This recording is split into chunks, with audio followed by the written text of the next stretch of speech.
Hello, everyone, and welcome to the Midweek program at the J.C. Raulston Arboretum. My name is Blake, and I'm the Education Assistant here at the Arboretum, and today we are in the Rose Garden because we've got a program about roses of all things. Go figure, what do you know? We've got our Director of Horticulture, Greg Paige, here. We were actually anticipating rain for this program, so we went ahead and pre-recorded our program about roses, and I can already tell you that it's fantastic. So you can buckle your seatbelts and get ready for it because it's going to be a good show. Those of you watching this on YouTube, please like this video and subscribe to our channel, and feel free to leave a comment down below.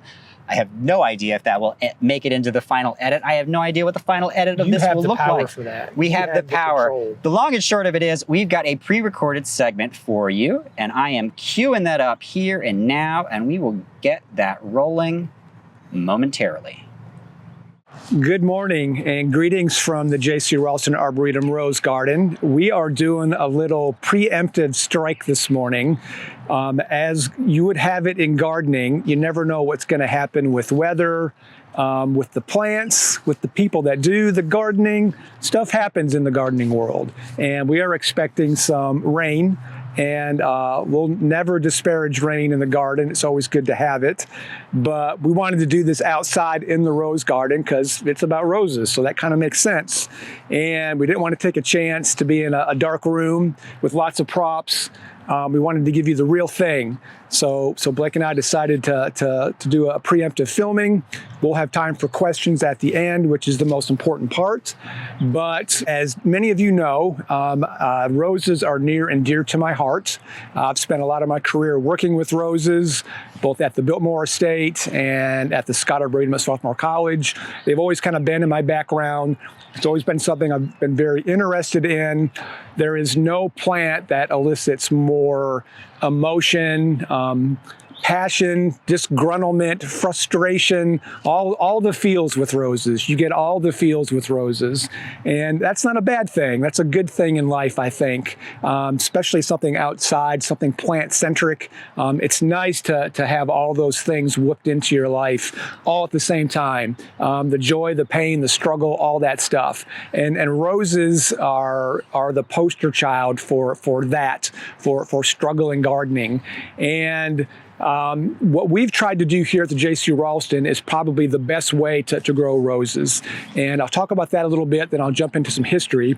But what we've tried to do here is grow a sustainable rose garden, ones that don't rely on insecticides, fungicides, all those things. You can definitely do that. There is an impact with that. You have nice clean foliage and lots of flowers, but there is an impact of using all those chemicals and all those products. And we'll talk a little bit more of that as we talk about maintenance of them. But ours is pretty much every man for himself. We try to take advantage of colors, textures, and that sort of thing. We take advantage of companion planting, which I'll talk about in a little bit, which I think is important to kind of sustain the roses through the growing season. They tend to flower, and then there's kind of a static period. We like things to look good winter, spring, summer, fall here, and we definitely use the rose garden for that. And we'll point out some of those things and talk about those in more detail. But history is an important part of roses. They've been around for quite a while. I did some Googling last night. And according to Kew Gardens, the genus Rosa has about 285 species. That's quite a lot of roses. And most of ours are cultivars and varieties. We do have some good species, and I'll point those out as we look at some of my favorites. But within those species, there's about 30,000 varieties. That's a lot of different types of roses. There's been a lot of breeding work done over the years for color, for size, for shape. More recently, the big push has been for disease resistance, which is a big fabric and a backbone of what we grow here. They've been in cultivation for about 5,000 years. So as long as man has been man and interested in the world, he's been growing roses. They've been a part of civilization all the way back. There's pictures of them in Egyptian temples, and they go all the way up into today where they're used for a whole variety of things. If you want to do some more Googling, there's some fascinating information about roses. They were even used as currency in the Middle Ages, which I think is quite fascinating. Perfume, all those types of things. So rooted deeply in history, and I like those stories about plants. It's something to kind of grasp onto and get your interest in them. It wasn't until about the 18th century that the breeding of different types for fragrance, for flower size, for color really kicked in, and that goes all the way up to today where that work is still really kind of being done. So one of the nice things about our rose garden is we've got some traditional ones, but we really try to grow ones that are disease resistant and kind of fit in different parts of our rose garden, and those are some of the ones that we'll do. We're big on repeat bloomers, we're big on disease resistant, we're big on flashy colors. Tim and I like the big kind of cabbage head, old-fashioned romantic roses, and if you come visit, you'll see all those here today. Now, I mentioned that we have lots of different types of roses in our rose garden. We've got some traditional ones. Primarily what we try to grow here are ones that are more kind of disease resistant, that are going to do well in most traditional landscapes, and ones that aren't going to rely as heavily on all the cultural things that typically come with roses, fungicide care, all those sorts of things. What I wanted to kind of highlight here are some of those different types to give you an idea of what is available out there and what are some of the typical things that you look for. The first rose that always comes to mind for most people are hybrid tea roses. And those are the ones that are traditionally grown for cut flowers. They're typically upright. They have nice kind of elegant stems and usually a single flower or sometimes multiple flowers on the end of that stem. Single petals, double petals, a multitude of colors. Those are what people traditionally think of. Those are the 12 that you buy every Valentine's Day. Those are typically hybrid tea roses. Most of those roses that you buy from a cut flower perspective are primarily grown in South America, Central America. It's become one of the biggest parts of the world where they grow cut flowers. They have the perfect climate. They have the workforce to do it. They've really kind of figured out the best way to grow hybrid teas for the cut flower industry. We don't have a lot of those in here because those are traditionally the ones that get the diseases. Those are the ones that require the most care. We've got a few because there's favorites, and if we have time, I'll try to point some of those out. The next typical type of rose that you think of are the floribundas. Those are typical to hybrid tea. They grow typically kind of the same size, but you have a multitude of flowers on the end of that stem. It's not a single flower. It's usually a pretty big cluster. Some of these shrub roses that are in front of me kind of mimic that look of floribundas. You've got a multitude of flowers on the end of each of these stems. You get more bang for your buck with floribundas. Floribundas are better roses for landscapes because you get more of the flower buds. Those tend to be more of my favorites because of that. They're usually covered with a carpet of flowers. They can be a little bit tricky with deadheading, and we'll talk about that in a little bit later. A lot of what we use here to really good effect are shrub roses, and those are where a lot of the breeding has been worked on recently, is developing roses that work better with built landscapes, things that you can tuck in, things that work well commercially. If you've ever heard of knockout rose, that's a shrub rose, and that rose has been bred very successfully. It's fairly disease tolerant. You don't really need to deadhead it. It produces a lot of flowers, and they come in a multitude of sizes, and I'll point out some of those in a little bit later. The nice thing about shrub roses and sizes is you can fit them into holes in different parts of your landscape to do different things. This is a shrub rose in front of me called Easy Elegance. I like this kind of coral pink flower. I like the multitude of petals that it produces. Right now, we've had a great spring, and things are starting to peter out and look a little bit burnt up, which is a sign that it's time to deadhead, and I'll talk about that a little bit. We've gone through and done kind of the first phase of that here, but we're due to kind of go back and finish that up so that we can continue that multitude of bloom. This one, Easy Elegance Calypso, is a compact shrub rose. So this is about as big as it gets. If you've got a spot in your landscape for about 3.5, 4 feet, nice kind of round shape, this is how, from a design perspective, we try to utilize here. And as an example, what you can do do in your landscape also. Another kind of broad type of rose is our climbing roses, and I'll talk a little bit more in detail about those. There's different types of climbers. There's ones that kind of ramble over things. There's ones that need a whole lot more support. But the nice thing I like about climbing roses is you can soften up a vertical landscape. You can bring that flower color up and over on an arch, and we've got some good places throughout the garden where we've taken advantage of that. A very traditional thing to do with climbers to bring that color and that height up, and it really accents the landscape and adds a lot to it. So we've talked about history, we've talked about kind of the backbone of our rose garden. Next thing I want to talk about is some cultural stuff, maintenance, and that sort of thing. The first place you start with roses is pretty obvious. You plant them. And we talk a lot about planting here, and the way you plant really sets that plant up for success or failure. And roses, believe it or not, are fairly forgiving when it comes to planting. A lot of things you have to plant at a pretty consistent depth. You don't want to bury a root flare with roses, and this is typically what you're going to get when you buy them from your garden center or other place. This is a newer hybrid tea that's out that we just got this year to kind of trial in the rose garden, and we're going to plant these later on today. You really can't go wrong with the depth of these guys. A lot of people in northern climates will plant these really deep, so putting soil up fairly high, up above the rose. It's kind of counterintuitive, but roses are pretty adaptable. For our climate, that's not a concern at all. So I just tell people, plant at the level of what you got in your pot. You don't really have to dig and look for a root flare. You do kind of need to disturb those roots because you want them to go out into the soil. You want to disturb those roots that are kind of circling the confines of being in the pot. So that's pretty much the only kind of rule of thumb with roses. Disturb that root flare, loosen it up, plant it at the same depth. They like organic matter. We use leaf compost here. That serves multiple purposes for us. It keeps that moisture around the root. It adds organic matter as it breaks down, and it keeps that temperature kind of constant. It's probably one of the better mulches, particularly for roses. They like that organic matter.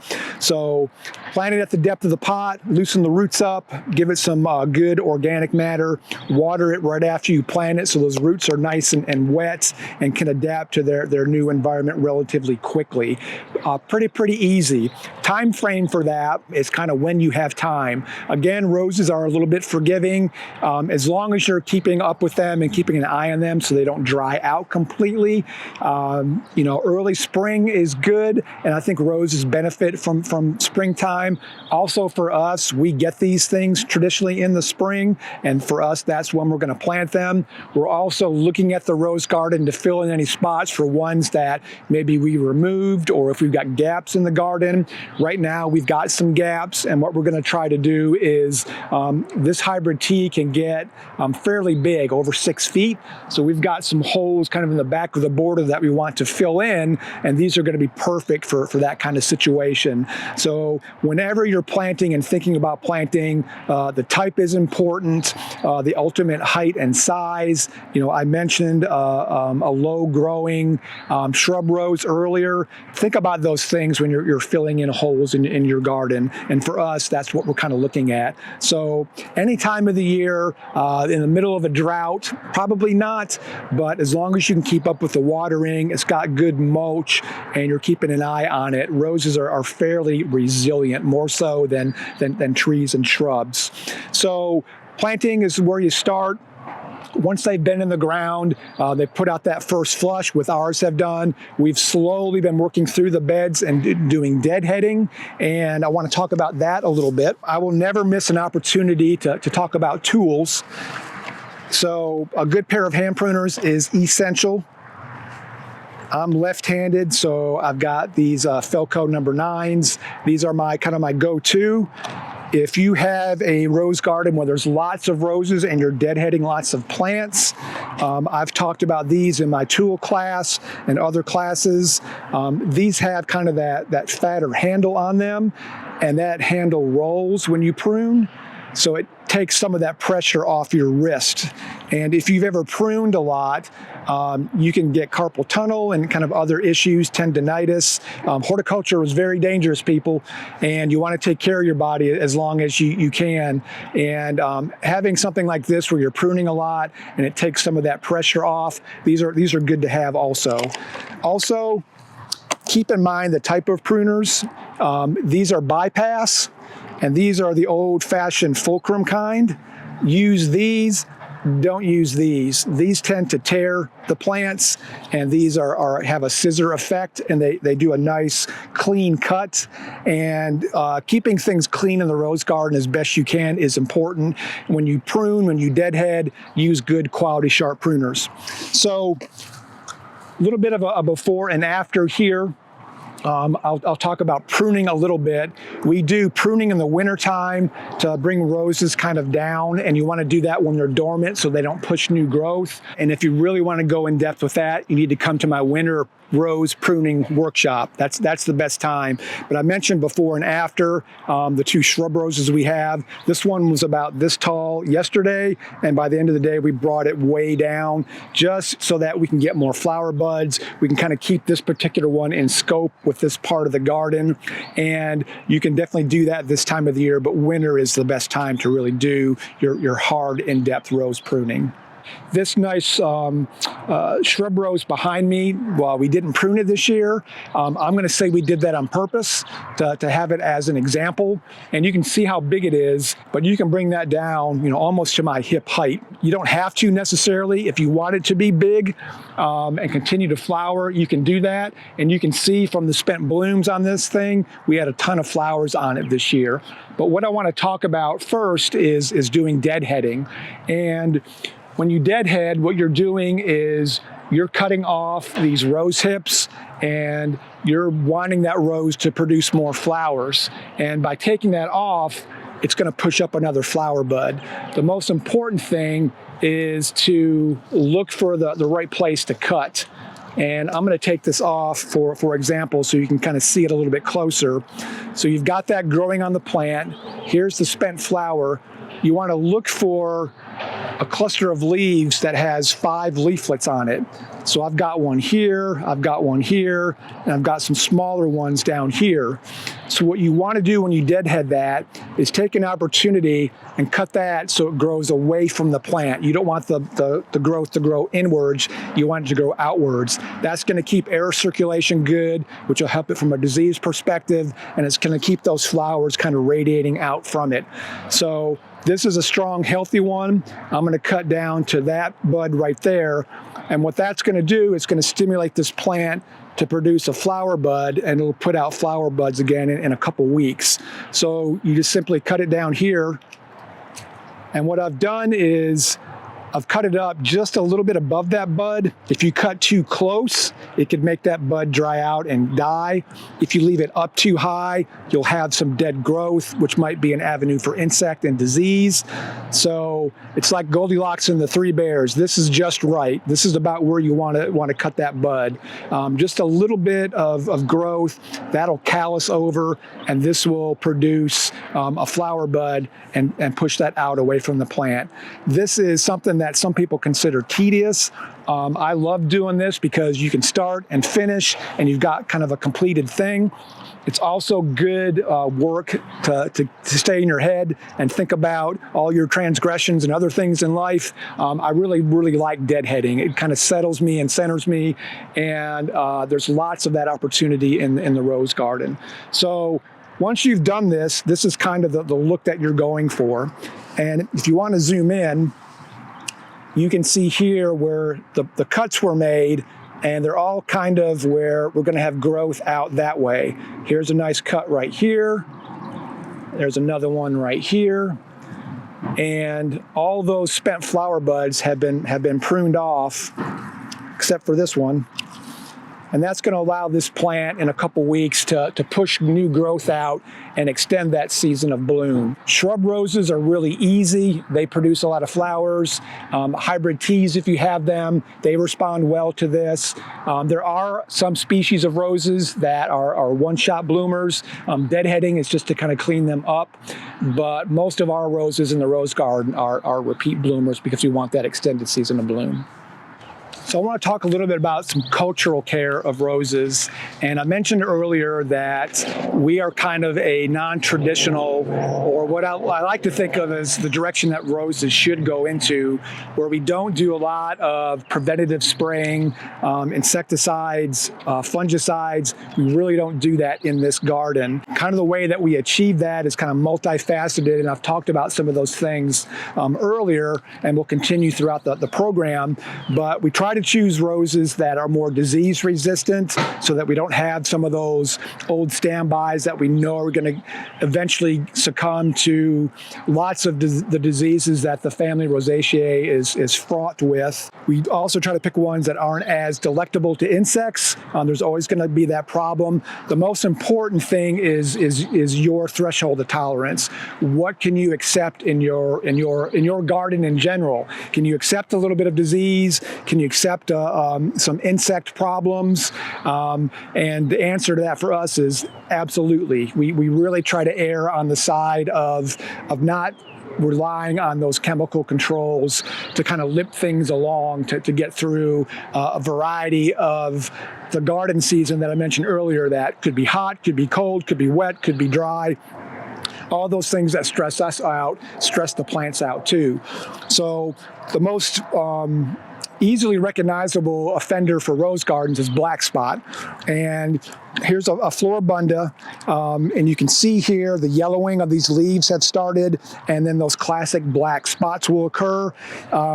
That's a result of genetics. Some of these roses are more susceptible than others. The other is the foliage getting wet, which is not good for roses. It's a breeding ground for those diseases to get established. And air circulation. So this area is kind of low down. There's a lot of foliage back here behind it. There's a lot of reflected heat coming off the path, which can stress this out a little bit. The stress of pruning this back every year, deadheading it, all that entails, and you start to see the disease kind of pop up. How are we going to treat this? We're really not going to. We're going to let this rose kind of do its thing. If through the course of its life in the garden that becomes a bigger problem, we'll probably yank it out and try something different. That's our approach to that. You could treat that with any garden variety of fungicide. We just choose not to use those products to keep things kind of going here. We can tolerate some of that issue. A lot of times when it gets to that point, these leaves will kind of fall off, and cleaning those up will eliminate some of that disease cycle. That's kind of one way to kind of head some of that off to a degree. The way that you water is important also, and that's what I'm going to talk about next. Watering is a very important part of having good, healthy roses. And one of the most important things to remember with watering roses, timing is very important. You want to try to keep the foliage dry if at all possible. So overhead sprinklers, it's going to be hard to do that. Overhead watering allows the foliage to stay wet, which is a good breeding ground for diseases. It also shortens the life of the flowers. The petals of the flowers are very delicate. They'll get wet and they'll get some blights and just kind of fall apart much quicker. If that's your only way to water your rose garden, early in the morning is the best time to do that because you've got the day to let things kind of dry out. If you are so lucky to have an irrigation system, drip is probably the best for roses because it's just going to be around the base of the plant and keep that soil nice and moist. You don't want to overwater your roses because that also will stress them out. It makes them susceptible to root diseases and can stress them out for other things. So water deep and infrequent, just like any typical garden. For roses to succeed, you're going to have nice, moist, well-drained soil typically. So deep and infrequent frequent is the best way to go. If you don't have those options, one is a soaker hose. It's relatively inexpensive. You can get these pretty much anywhere, hardware store or whatever, and you've got this rubber hose that is perforated with small holes, and depending on the pressure of your water, if you have it really high, you'll get almost a sprinkler effect. If it's kind of somewhere in between, again, Goldilocks and the Three Bears, just right, it's going to just kind of ooze water, and you can lay this on top of your soil around your roses, and it works pretty good. A good trick when you first get one of these is to take it out of the box, kind of stretch it out in the sun, and let it get more pliable. It's pretty stiff right now, and it's going to be hard to kind of manipulate it. But if you did that for at least a good day, the sun's really going to soften this up and make it easier to kind of work with. But those are just a few tricks to keep your roses watered. And I like soaker hoses because you can turn them on and turn them off after 10-15 minutes to really kind of soak your soil. So I talked about some pests of diseases. Black spot, there's lots of diseases that roses get. Insects are probably the second big thing. Aphids absolutely love and adore roses. We have a very high threshold of tolerance for that. And because our garden is so diverse, we have a lot of beneficials, and they really do a better job of taking care of them than any insecticide that we could use. Probably our two worst pests. One of them is four-legged, and it's rabbit. And as I was setting up this morning, they were taking their rounds, going through, sniffing their favorites, nibbling on some of their favorites. No care that we were walking around doing anything. They're probably close by watching, and I hope they're getting some good tips. But they're a really bad problem for us kind of garden-wide. And the other most common thing that affects roses is rosette disease. If you go to our extension site, they've got lots of good publications that talk about that. It's a virus that is spread by other insects that feed on unaffected roses and kind of spread that kind of far and wide. There's no cure for it. Traditionally, what the cure for it was to rip your rose out and not plant anything back. We don't have the patience or the time or the space for that here, so we treat roses with rosette disease. We'll let them go aesthetically until they just look horrible. We'll rip them out, treat them almost like long or short-lived perennials, and replant. And it's a hard disease to describe, so and of course, couldn't find any in the garden this morning. Tim and I walked and perused, but this is what it looks like. You will recognize it when you see it. That tissue kind of fastigates and kind of grows together and just kind of looks off and ugly. It typically is very thorny, and typically it's kind of bright red. It just doesn't look right. And what we'll do initially is we'll prune that out just to kind of get rid of it, but it's already spread through the rose. It's already spread to its neighbors through thrips. We'll spread it, but we're not going to take the soil away, which has also been mentioned, to get rid of it. We're not going to keep that part of the garden barren for a number of years, hoping that the disease goes away. We treat it, we'll prune it out, and if the rose just gets completely, loses all aesthetic integrity, we'll rip it out and try something else. But those are the biggest problems that we have: rosette and rabbits. And we've developed a pretty high threshold for other insects. Japanese beetles are also common. We'll pick those off on occasion, but this is the really bad one for us. So, of course, we all have favorites in the rose garden, and I like the rose garden. I like having this one spot where we've got all this color and seasonality, but I like roses that can be mixed into your traditional garden. We aren't all so lucky to have a spot that we can just dedicate to roses, but I think there's room in any garden for roses. So some of the newer shrub ones that have come out, Tim and I both like them a lot, and I've got a couple of those here to share with you. This is one called Carefree Sunshine. This is a shrub rose, and you can see very typically looks like a floribunda or a glandiflora. You've got all these flowers coming up off of one stem, and just a huge impact of nice yellow flowers in this case. This one is in our perennial border down close to the necessary. It's about 4 to 5 feet tall and as wide, and typically covered with yellow flowers. We'll deadhead this and it'll keep flowering all the way through the growing season. I really like the shrub roses for that big impact and big effect. For whatever reason, in my particular point in time, garden-wise, I like yellow flowers. That's something that I tend to gravitate towards, is that kind of bright color, and this one does not disappoint. Another kind of newer shrub rose that we like a lot, actually this is a grandiflora. This is Tahitian Treasure. It's over by the Lath House, and flowers are just starting to peter out and succumbing to the heat, but this is another one that really responds to being deadheaded and will continue to flower pretty much all season long. This thing had flowers on it close to moonlight this year. It blooms for quite a long time. Typically these aren't too fragrant. A lot of that has been bred out to develop a disease-resistant rose with lots of flowers, but that really lights up the landscape with a lot of color. Again, this one's about 4.5 feet and equally as wide, a good spot in the landscape.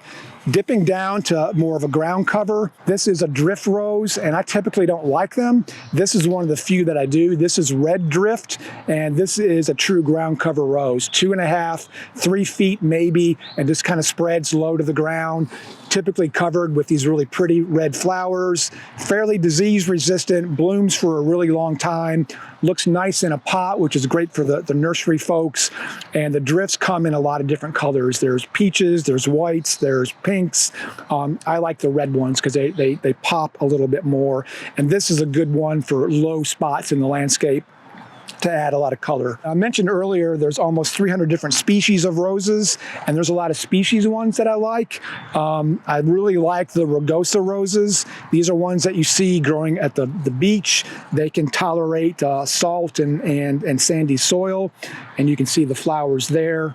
Starting to wilt a little bit because I cut it first thing this morning. These are known for their rose hips, and you can see them here. So sometimes we'll leave these and not deadhead them so they form these hips. Sometimes they're bright red, sometimes they're orange, depending on the type that they are. These are really good disease-resistant roses. They've got a really rough kind of texture to them that I like. Roses aren't really known for fall color, but this one has, I think, decent fall color for a rose, kind of nice yellow, but I love how tough this is. They come in a variety of colors also, and there's been a lot of breeding work done. A lot of times they'll graft these, and sometimes they'll come up from the graft. These are tough love roses. These things are always super thorny and will definitely draw blood from you. So hence the tough love, but they're really good in urban landscapes and don't need a lot of care. And those are just a handful, kind of ebbs and flows with the time of the year. And I think there's a spot in any landscape for at least a rose, if nothing else, to bring them inside and enjoy them that way too. I mentioned climbers a little bit early, and they have been one of my favorite roses for a long time. Way back in my horticulture career, I took care of a lot of climbing plants at a garden I worked at, and I've always kind of gravitated towards those plants. I also had in the realm of pass-along plants, a sentimental climber that I was given in my garden in Charlotte. The only plant I regret not taking with me when I left was a climbing rose.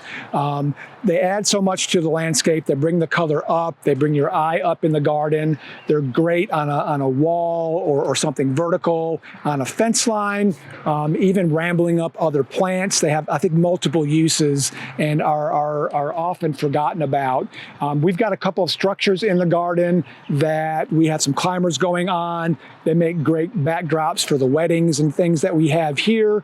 And this is one here that we've been pruning and getting to kind of train on this structure for for quite a while now, and it's amazing how they respond to that manipulation. The way that we do this is one that's kind of more thornless than others, and we just kind of have woven it through the structure. I like to use just baling twine, which kind of helps tie it and give it some support on the structure. There's different varieties and flavors of this available at garden centers and online garden stores. Sometimes it's called jute, and it's got some other fancy names in English gardens. This is relatively inexpensive. I like this because it fades and kind of blends into the backdrop. It doesn't really stand out. They make some of this that's green, that's treated with a product so it lasts a little bit longer. This works just fine, and I always have a wad of this in close proximity to my garden tools, and you don't need much. Just gives it some support as it kind of wanders and does its thing. This is something where it's good to have a good ladder. They also make tools that will help you kind of push and move things around and prune. I like these long reach pruners, and there's different types that kind of come along. There's ones that kind of extend and telescope out. The handles kind of move around. You can even get them with a piece that will catch the branch that you cut off so it doesn't drop. These don't have it, unfortunately. So I'll use these to both prune and kind of push things around. So trying to get the pieces kind of back up and through is easy to do, or even just pruning off things that you think should come off. If you don't like ladders, they're a good option. It also gives you longer reach when you're up on a ladder. You can kind of cover more ground, but requires more maintenance than the average rose to do that sort of thing. Having a good, sturdy, safe ladder, long reach pruners, and you can cover a structure relatively easy. So the last thing I wanted to mention is the diversity that we have planted here, and kind of the method and the reason behind that. Yes, this is our rose garden, but newer rose gardens have kind of embraced having multiple layers of bloom and companion plants. And we've really taken that to kind of another level with lots of different things. And in the spirit of the diversity and unusual plants here at JC, we've transferred that into our rose garden. The main reason we do that is to increase kind of the season of bloom, so that there's something nice to see winter, spring, summer, fall. The rose garden is pretty static in the late fall and winter. It's kind of done blooming, and there's not a lot to see. So we've done a good job of planting lots of trees and shrubs that have color and texture that'll extend all through the growing season. Mixed in amongst the roses and all the beds are lots of different perennials. Again, in that spirit of what we've done through the garden, different levels of things, different colors, textures for that extended season of bloom throughout the growing season, and also some traditional and non-traditional shrubs kind of planted here and there. Right to my left is one of the newer buddleias. That's going to attract insects, just like the roses do, but again, extend that season of bloom. This will continue all summer long. It's got a nice bluish green color with that foliage, so it's extended that season of interest in the rose garden. Kind of scattered all in front of me with this nice magenta flower is Lychnis or Silene, depending on what source you use. Rose campion is the common name. This is a very good traditional plant to mix in with roses. It has a really nice low-growing foliage. The flowers are born up above that, and it'll keep kind of this silver color. That'll bloom profusely and kind of fade into the background. There's phlox planted in here. There's thrifts. There's all kinds of things. Yarrow, lots of salvias. We've also got a lot of bulbs in here for that early spring look. And right behind me, that's blooming its head off and super duper fragrant and kind of a showstopper in the rose garden and doing a good job of competing with the gaudy roses. This is X Catalpa. This is one of Tom Rainey's introduction. NCXC1, the El Nino Desert Orchid. Really, really nice as a backdrop here. I walked in the garden this morning and that smell hit me instantly. Just a really good companion plant to kind of work in concert with all the roses and all the things going on.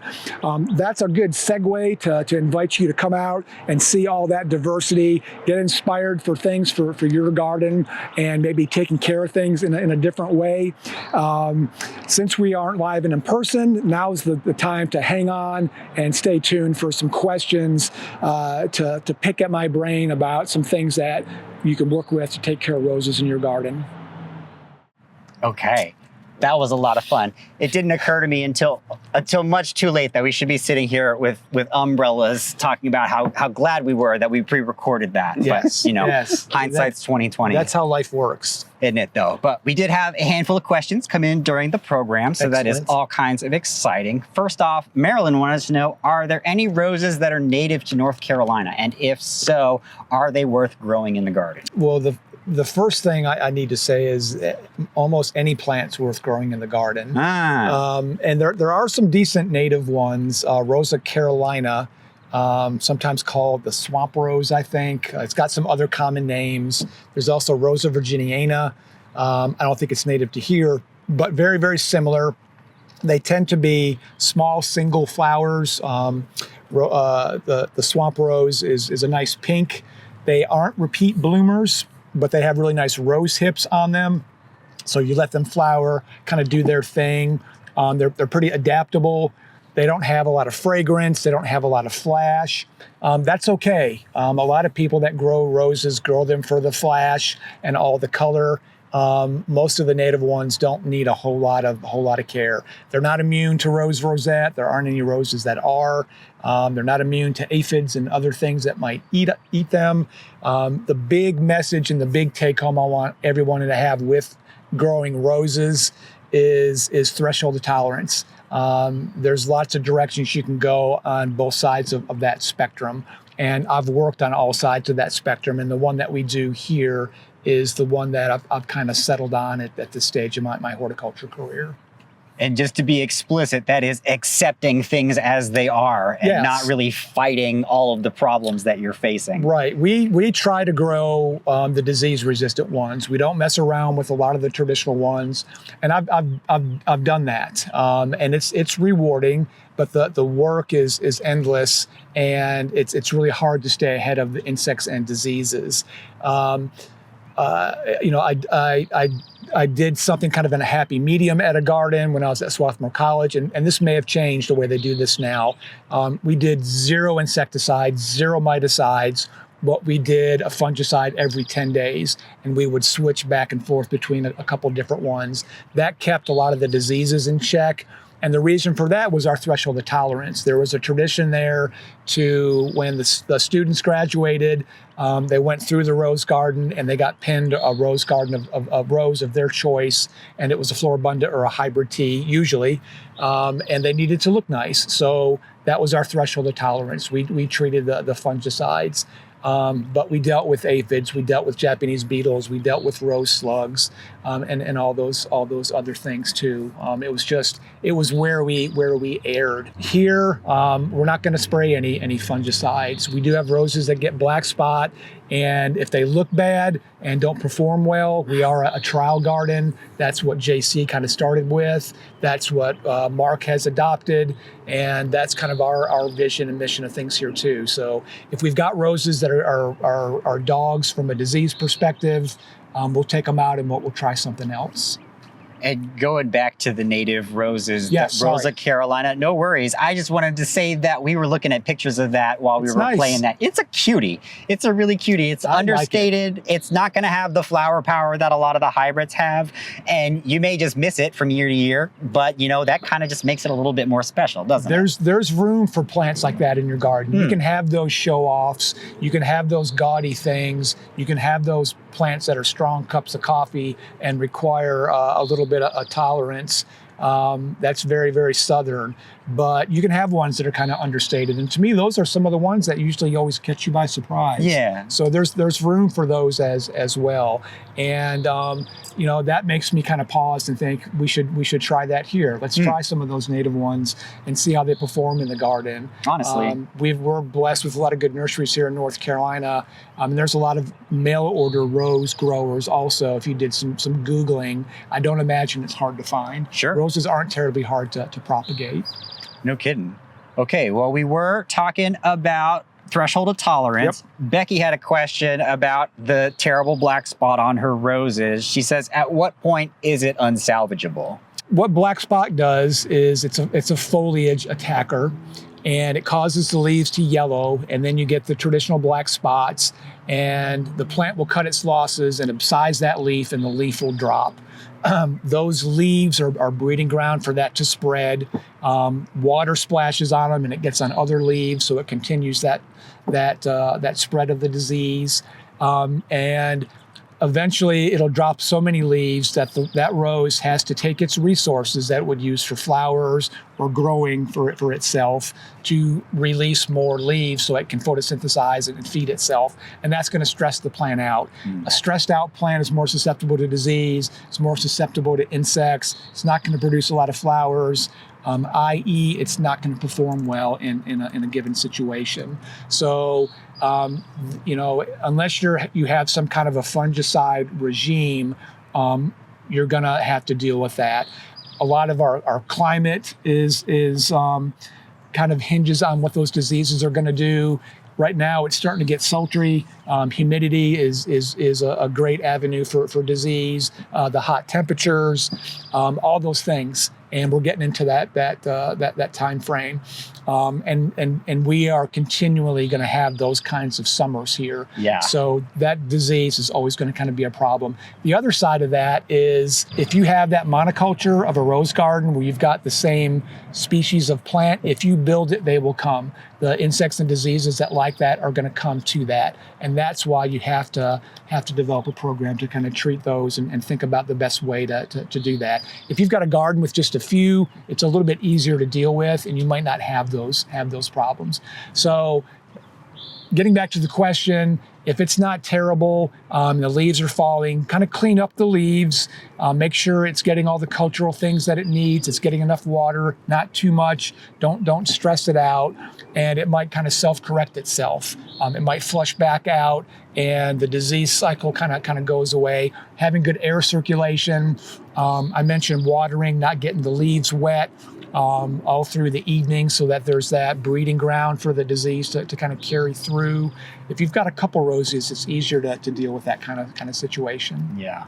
And you did mention a regimen of fungicides, and that's an interesting thing about fungicides. A lot of them are misnamed. They're not so much fungicides as they are fungistats. Yeah. They don't kill the fungus, they just halt its development. Yep. So like you really do have to do it regularly. You have to be on top of it. And if you've got the disease, it's downhill from there basically. And it's like, are you willing to put in that much effort with these chemicals that can have effects outside of what you intend? So and we would, diseases, animals, living things are very adaptable. So a lot of plant diseases can adapt to treatments and develop resistances to them. So that's why in gardens where I worked, where we had those programs, we would change things up so that we're not spraying the same thing, so that the disease could build up a natural resistance to that. We were trying different things. And there's different ones out there. There's ones that are more systemic. There's ones that are more just kind of halting the disease. Some of them coat the leaves, so the leaves of the plant have kind of a cloudy white mixture on them, and that interrupts the disease cycle. That's part of the mode of action for those things. But switching to things was an important part of that program. For sure. Miriam would like to know if there are any alternatives to roses where we have the rosette disease. Any flowering shrub. It's not the same kind of it's not the same direction of like a street tree where We mentioned, as we were talking about the questions before we went on air, if you're looking for a substitute for ash tree, because ash trees get emerald ash borer, it's hard to find something that is a repeat bloomer that's used for cut flowers. Off the top of my head, I can't think of anything really that does that. But what we're doing with our garden isn't so much that as increasing the diversity and stretching out that season of bloom, is having something going on kind of when the roses are at that stage now where pretty soon we're going to be in that first stage of deadheading. There's not going to be a lot of color. So we want things that have color, like some of the shrubs and things that are in here. But I can't think of something that's on the same level of a rose in terms of a big, nice, fragrant, pretty gaudy kind of a flower. Right. The thing that came to my head was Hydrangea Endless Summer, which is not the greatest cut flower. And like the places you can grow it to withstand the heat load of North Carolina, you're not going to get really great repeat blooming, and then no fragrance whatsoever. So peonies are good. They're similar, but there's a short shelf life. They're pretty much done in our garden. Even the Ito hybrids, even the tree peonies, they're done. They're done now. There's some hibiscus that I've seen used in rose gardens that are kind of nice, but it's not the same kind of a flower shape. Rose of Sharon, that hibiscus always comes to mind. But again, you're not going to get that fragrance. You're not going to get the same kind of effect of a rose. Kidding. And I'm like scanning what I can see in the garden from our vantage point to think of some stuff. Physocarpus is kind of a nice substitute. 9 bark. Not a lot of fragrance. There's some rhododendrons, but trying to figure out ones that do well in the sun or in same kinds of growing conditions. There really isn't a good substitute for a rose. I think the best approach with rosette is, treat them until they're not aesthetically valuable anymore. When we first see the disease, we'll prune it out. So that you don't have that horrible looking foliage and you don't have that disease-ridden foliage for thrips and leafhoppers to feed on and spread it around the garden further. And then as the rose just kind of succumbs to the disease, we'll completely rip it out. When I was early in my career of taking care of roses and you got that in the garden, it was a horrible thing. We removed the soil. We would let that area go fallow for a couple of growing seasons and clear out things around it. Who has time or the money or the resources to do that in this day and age? So we treat them like short-term perennials. If they look bad, we'll pop them out. We'll put something else back in. There's a lot of work and resources in the plant world, pathologically speaking, and people that breed and grow roses to look for some type of cure for that, and a lot of energy being put into it. Star Roses, that has a lot of decades and decades of time put into developing roses, has done a lot of work and continues to do so. So we're hopeful that they'll find some treatment for it eventually. For sure. The next question, Brittany was asking, if we see rosette disease, do we just leave it go? I think we've just covered that pretty thoroughly, but she did want to know if we treat our roses with miticide to help prevent the spread of it. We do not treat this garden for miticide, for mites. Mites can spread it. I think thrip is an insect that really does most of the damage. They have a piercing, sucking mouth part. They feed on an infected plant. They've got a little foregut where that plant material and, for lack of a better term, their saliva resides. And when they bite another plant, that goes back into an unaffected plant. Miticide's not going to do anything for that. Treating for insects is a treatment to help curb rosette disease, but that's not something that we prescribe to here. When you spray insecticides, it's hard not to kill some of the beneficials, and the beneficials don't rebound as quickly as a lot of the insect pests that you treat. It's hard to stay ahead of that dynamic when you're treating for insects, and they reproduce so quickly. You have to do treatments very close together, and that's just not something that we prescribe or do here. Yeah. Okay, Sandy would like some guidance on fertilizing. She wants to know if we have a preference for bare 3-in-1 liquid or granules or anything else. And she's asking, in parentheses, what would the Biltmore do? You're going to have to ask the Biltmore because they, I think they're still treating things fairly the same way that I do. And it's not the way that I like to tell people to control. Every 5 days they would spray insecticides. I just don't think that's I don't think that's a proactive way to manage a garden. We don't like to recommend certain products. A lot of the bare products have an insecticide built into that with the fertilizer, so I don't like to recommend those. We don't fertilize this rose garden, but I've talked to Tim about doing it. I think we would have better bloom if we did. We constantly are recharging the mulch layer, and it's leaf compost, so it's high in organic matter. High organic matter. High organic matter. Yes. That's a good thing. I think what we need to do is what we've constantly preach to all of you is do some soil samples this year and see what we're working with.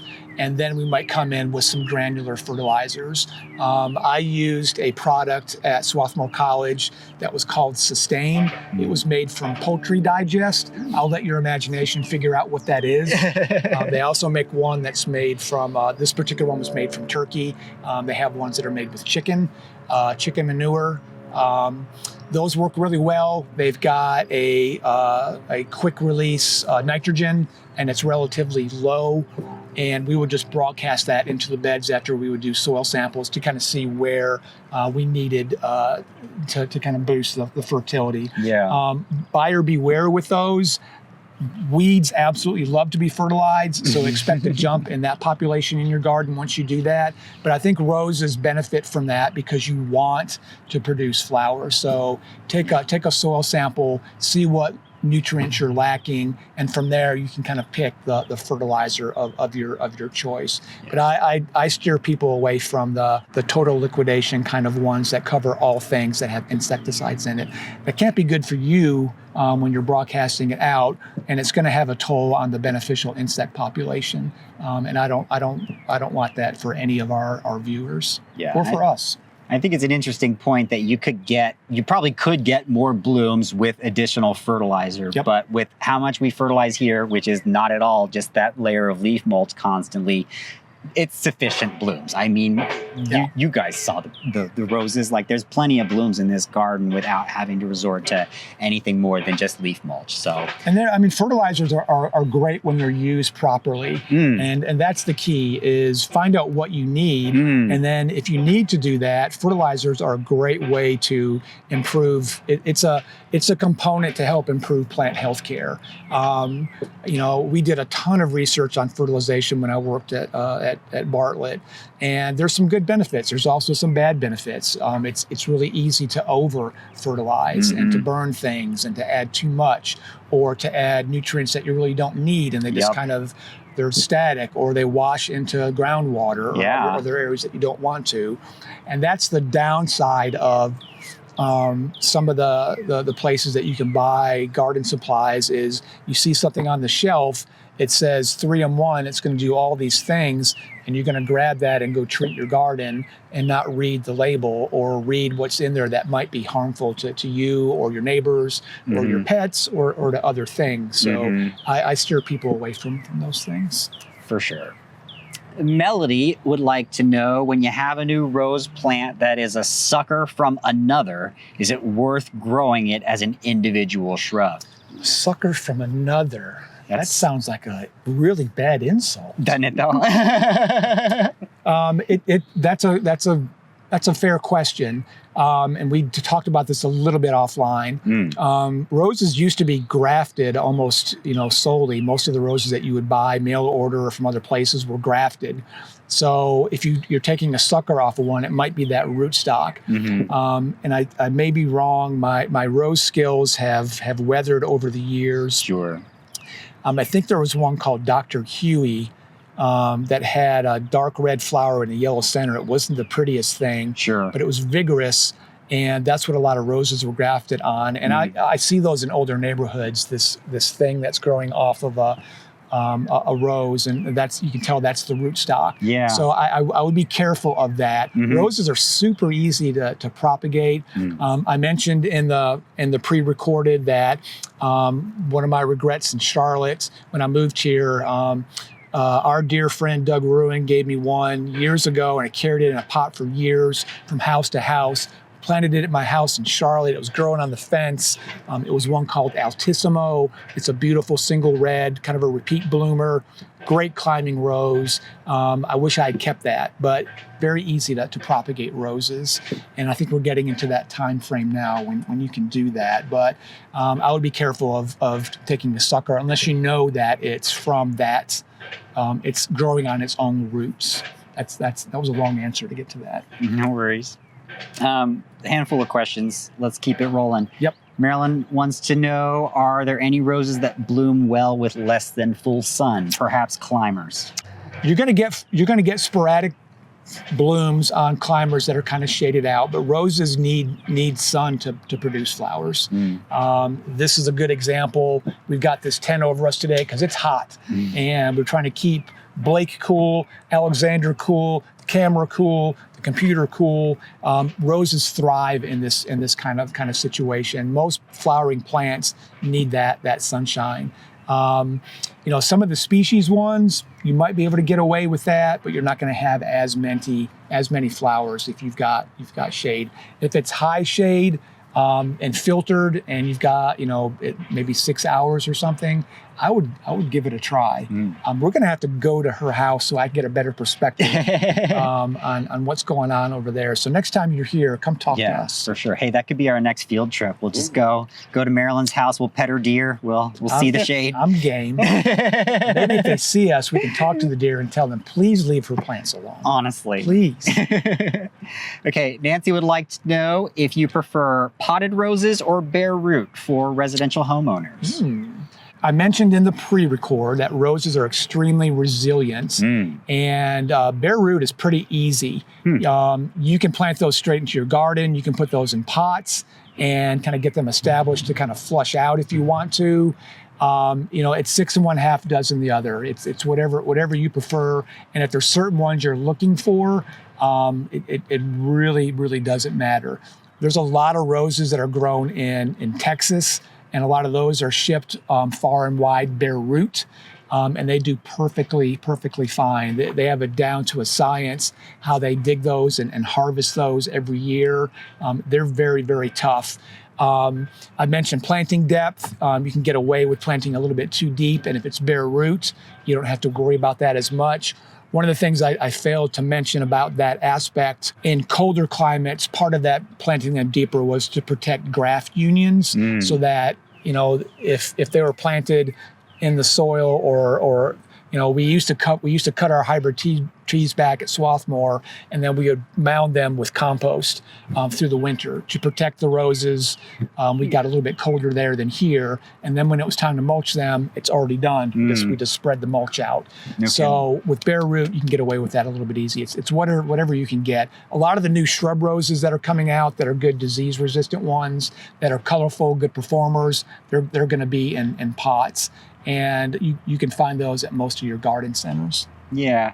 We just had a container gardening class this past weekend, and in that class, we generated a lot of pot waste just from all the different pots. And it just occurred to me, hey, bare root plants, you don't have that container that you have to, either throw away or lie to yourself about how your municipality will actually recycle it, because they don't. So that's an advantage to bare roots that I had never considered. The only disadvantage is shelf life. You really need to put those in the ground sooner than later. And that goes for roses too.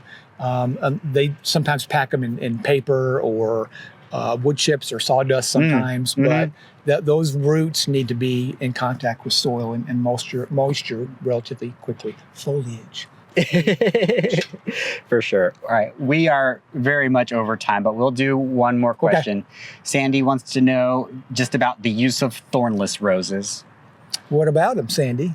Yeah, for sure. You did What's mention how it's easier to kind of manipulate ones to train them over arbors and stuff if they're thornless. What's the fun of working with roses if you're not going to draw some blood? No kidding. We would have contests when I work at the Biltmore estate to see who had the most scratches on their arms at the end of the day. That's good. Thornless ones are okay. I like them for climbers because it seems like they're easier to bend and manipulate. They're not as brittle for whatever reason, and quite frankly, they don't chew you up as bad. I don't think it has anything to do with flowering or if they're better culturally or not. And I don't think that's a category when you're looking for them that you can select. The benefit of the thorns from a climber perspective is they can grab onto things a little bit easier, be it fences or arbors or whatever. There's a little bit more tactile stuff to hold on to things. They make gloves specifically for working for roses, and I think Sandy might have a pair. The cuffs come way down. Yeah. One of my gardeners at Biltmore had a pair of those, and we all lusted after them. But they were great. It was almost like a canvasy material. They even make sleeves now that you can buy, and I've seen those for people that in the cut flower industry that covers up your whole forearm, and you can have a glove over that and that nice sleeve that protects your arms. I've got a few scratches from working in amongst them lately. It's just badges of honor horticulturally. That are encouraged at every turn. And no pain, no gain. Yes. And there was the comment you had about how you get all the feels with roses because they've got all the beauty, but then there's also the prickly bits. All the feels. That contrast really helps you appreciate the goodness of it. And if you're taking away the rose, you're taking away the thorns, they're not going to smell as good. They're not going to be as beautiful. I promise you. You won't appreciate them exactly, as much. Exactly. Anyway, that is all of the time that we have for today. So thank you so much, Greg, for warning us about the weather and having us go and pre-record all this. That was a fun morning. It was a fun morning. Absolutely. Spending time in the morning with roses and in the afternoon. It was great. For sure. And thank you, everybody, for joining us today on the Midweek program. We will be back next week. And we're back in the habit of me not looking what it is anymore. Ooh, next week's dealing with deer and other four-legged pests. So Marilyn, we'll see you next week, and we hope we'll see the rest of you as well. Y'all take care.